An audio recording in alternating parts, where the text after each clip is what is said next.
The last couple of months have been crazy for a lot of us pet sitters and dog walkers. And with the huge influx of new clients, a lot of us have been trying to hire or at least thinking about hiring. But is that truly what's best for you and your business? In this video, I'm going to lay out several reasons why it's probably not right for you and your business to be hiring. I'm also going to go into some of the very basic finances of hiring for your pet business. But before I get into all of that, I will ask you to please just smash the subscribe button to stay up to date with my weekly content. For those of you that don't know, I'm Doug the Dog Guy. I've been a full-time professional pet sitter and dog walker for over 8 years, and I have built an award-winning business servicing multiple cities throughout the state of Florida. I put out videos here on YouTube every week about my experiences as a full-time professional pet sitter and dog walker and how you can build a successful pet care business yourself. And before I get into all of this, I would like to just put out a disclaimer that, like I just said, I'm not against hiring. I have a team myself. I just question whether or not it's right for a lot of pet sitters and dog walkers that are trying to do so. And I am not an accountant, I'm not a business coach, I'm not an attorney or anything like that. So don't take anything that I say in this video as professional advice. I want you to take a step back and think about when you first started pet sitting and dog walking. Why did you get into it? What was truly important to you back then, and how have your priorities changed since then? What were your dreams for your new pet sitting and dog walking business, and what did your business plan look like? If hiring and managing a team of people was not part of your dream or part of your business plan, why are you trying to make it a part of your business now? Are you wanting to hire just because you want to make more money? Or maybe you want to hire just because you're scared to turn potential new clients away? Whatever the reason is, you need to do some soul searching and figure out what is truly most important to you and what you want out of your business. And make sure that you are making an intentional decision and building the business of your dreams, not someone else's dreams. And I promise, if you are hiring just to make more money and you are not someone that enjoys managing a team of people and being the leader every day, that potential boost of income will never make up for that loss of joy. If hiring was part of your plan all along, and you have the proper knowledge and skills to do so correctly, then go do it. But if you are just now deciding to hire, you need to make sure that you are doing it for the right reason, and you need to make sure that you are properly educated on how to do this correctly. And if you're hiring just to make more money, I'll lay out the finances in just a couple minutes about why hiring may not be the right move for you. And if you're hiring just because you're scared to turn new clients away, why don't you go form relationships with the other pet professionals in your area so that you can just send clients to them instead of going through the whole hassle of hiring and managing a team?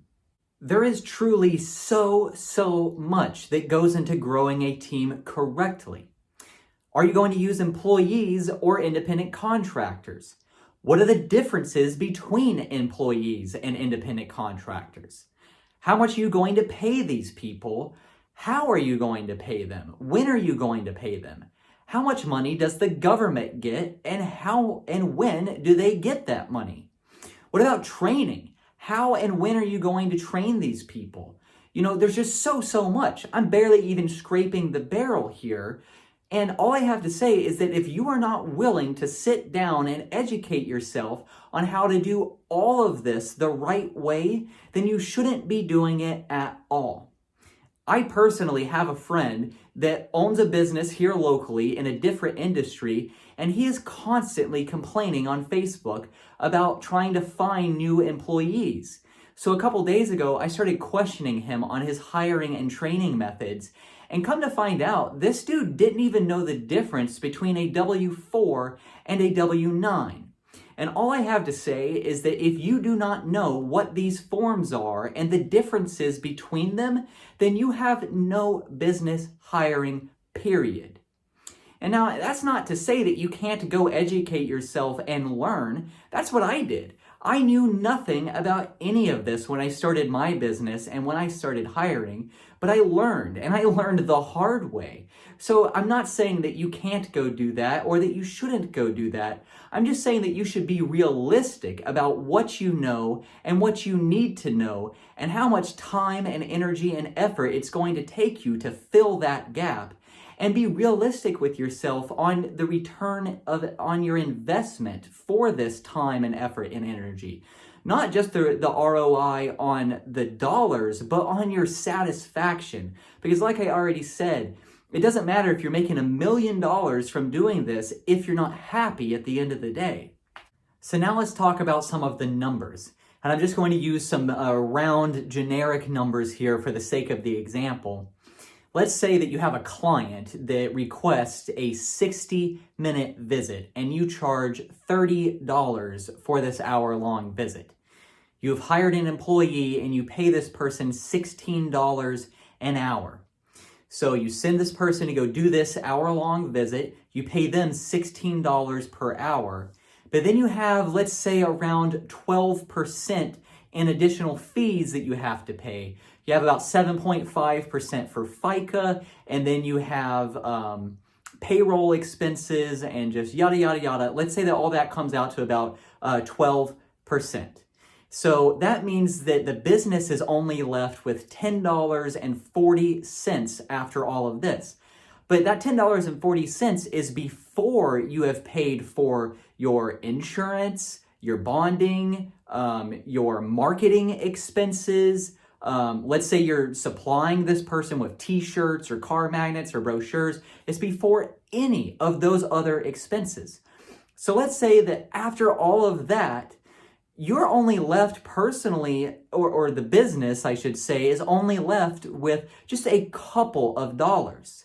Now, is that couple of dollars worth all of the time and energy and effort and heartache that it took you to find this employee, to train them, to have them on board, to just go through all of those motions? Is those couple dollars worth it to you? Now, there's a lot of people that are going to hear that and say, oh, hell yeah, those couple dollars are just a couple more dollars that I didn't have before, and I didn't even have to go to the clients. Sign me up. But there are a lot of people that will hear that and say, you know what, with all of the stress that this is going to put on me, I might be better off just raising my own prices a couple dollars and doing it that way instead. And that leads me right into my next point here, is that if you're going to have, let's say, one employee and you're working with some basic numbers like I'm throwing at you now, a lot of you would be better off just raising your own prices, or maybe diversifying your services, such as getting let's say a dog training certification or a Reiki certification or just something along those lines, so that you can charge more for your services. You'd be financially better off just on your own, and you would probably be a whole lot happier at the end of the day. If you're curious about some of the other ways to build your business without hiring, I've already put out a video on that, and I will link it down below. If you have any questions and would like to learn more about the hiring process, please either connect with me down in the comments below, or you can send me an email at badtothebonepetcare@gmail.com. And if I can't help you myself, I can probably put you in contact with someone that can. My point of saying all of this, the point of this entire video, is just to get you to think about what is truly important to you and what the business of your dreams looks like. That is what you need to be building and planning for. Don't just look at all of these other businesses that are trying to hire on Facebook or whatever and follow in their footsteps. Think about what you want and think about your skill set and go do that, and ignore what all of these other businesses are doing. That's my word of advice for you for the day. I'm Doug the Dog Guy from Bad to the Bone Pet Care, reminding you to stay positive.